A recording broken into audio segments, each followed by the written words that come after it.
Hello guys, great day to everyone. Once again, welcome back to my channel. And this is your content creator from Guagua, Pampanga, Philippines, Joaquin Vlogs. Alright, so guys, nandito po tayo ngayon sa Dao Mabalacat. Alright, ating po mga kapulisan ay nakaantabay po para po sa seguridad ng ating po mga motorista. Alright, so hanggang sa ngayon guys, marami pa rin pong sasakyan na dumadaan po dito kahit simpleng araw po or weekend.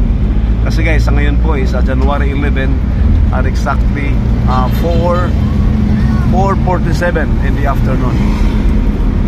Mabuti na lang at medyo makulimlim po ang ating panahon at maaluwalas ang daan po dito dahil medyo may kaluwagan kasi ito guys. Dito po sa may Dao Mabalacat. Okay. At ang kasunod po na area nito ay ito po Angeles City. Okay. Meron din po mga jeep na guys na lumalabas kahit araw po na ng Sabado, weekend. Hindi naman talaga totally karamihan. Kumbaga mangilang-ilan lang sila kasi ang karamihan po sa kanila ay nagpapahinga po. Alright. Meron din po mga tuda na mga tricycle dito guys. Okay. Going to ano ba to? Barangay Mabalacat. Barangay Mabalacat City. Isang siyudad po ng Mabalacat. Alright.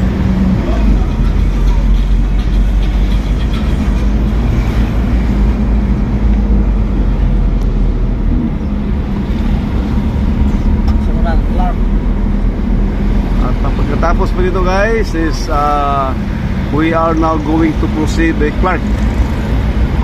Yung pong halos pinupugaran po ng ating mga foreigners. Okay. Saan? Okay, ito na pala guys, Clark. Balibago. Okay, ito na pala yung Balibago guys. Katabi po ng Clark Airways. Alright.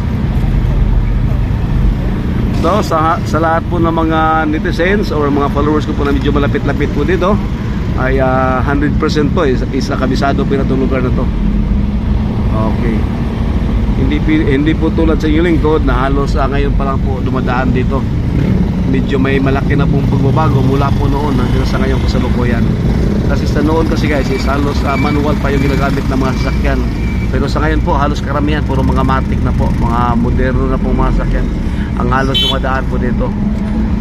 Pero since modelo is mayroon pa rin po mga motorcycle. Okay. Clark Angeles to pakaliwa. Okay.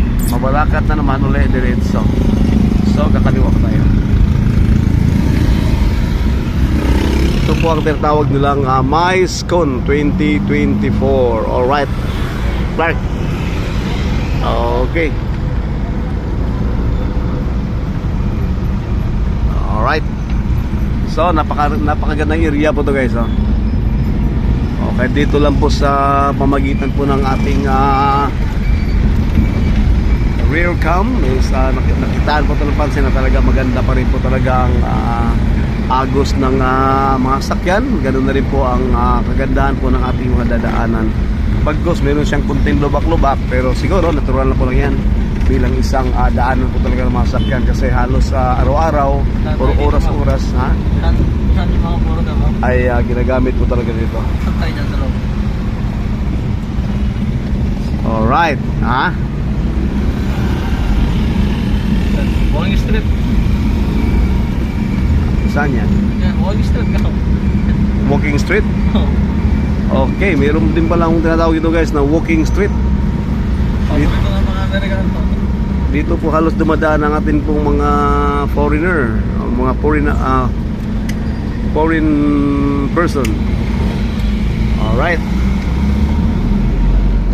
Okay ibali na sa loob na po yung daan natin guys para makikita natin yung mga Amerikano na halos dumadaan po dito. At sa right side po natin ito po isang napakabakante pong lote guys na halos wala po talaga siyang maliban po sa mga malalaking halaman na nakatayo po dito.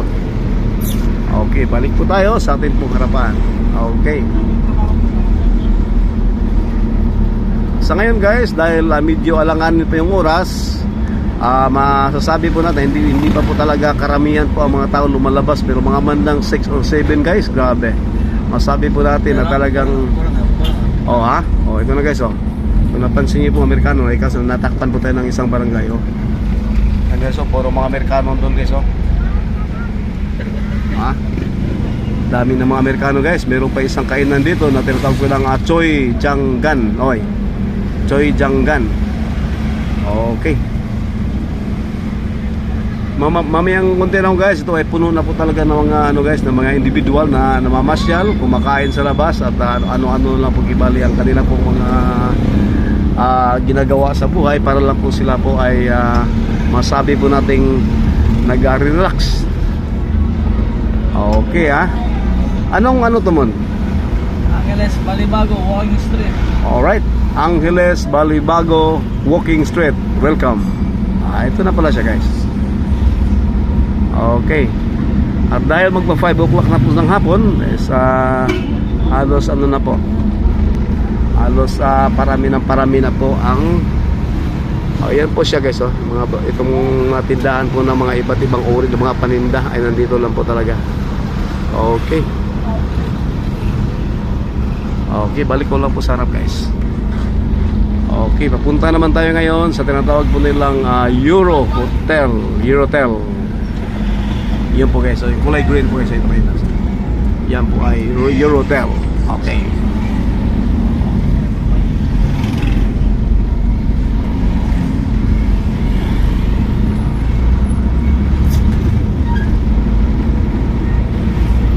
Dito din guys, kahit paano ay may makikita po talaga naglalakihan din po mga building.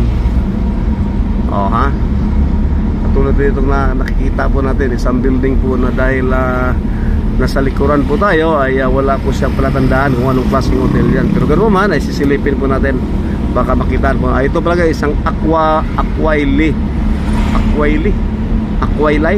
Hotel. Alright. Guys, mga foreigner guys, mga foreigner na black. Okay. Bagkus sa ngayon guys ay medyo nabawas-bawasan na po ang kanila pong lahi ng mga Amerikano o mga puti na nandito po. Dahil nga sa nung unang panahon kasi nang pinasara po talaga ang mga basa militer po natin, ay halos karamihan po sa kanila ay nagsiuwian po ng kanilang bansa. So ganoon na po ang nangyari. Kaya meron pa rin mga ilan pero hindi na po talaga totally karamihan katulad po sa noon at sa ngayon. Okay. Dito mga Hotel Maru. Yan palang Hotel Maru guys, napakalaki din guys. Okay, katabi po siya ng Guangzhou Restaurant and Foods Densam. Alright. So tuloy-tuloy lang po tayo. Okay. So dito, hindi na masyado. So hanggang dito na rin po tayo. At tatapusin na po natin ang ating long form video. Upang sa ganon ay makapag-upload din naman tayo sa ating pong Facebook. Alright. So hanggang dito na lang. Ito po ang inyong lingkod, Joaquin Vlogs ng Guagua, Pampanga, Philippines. Bye bye and God bless. Thanks for watching.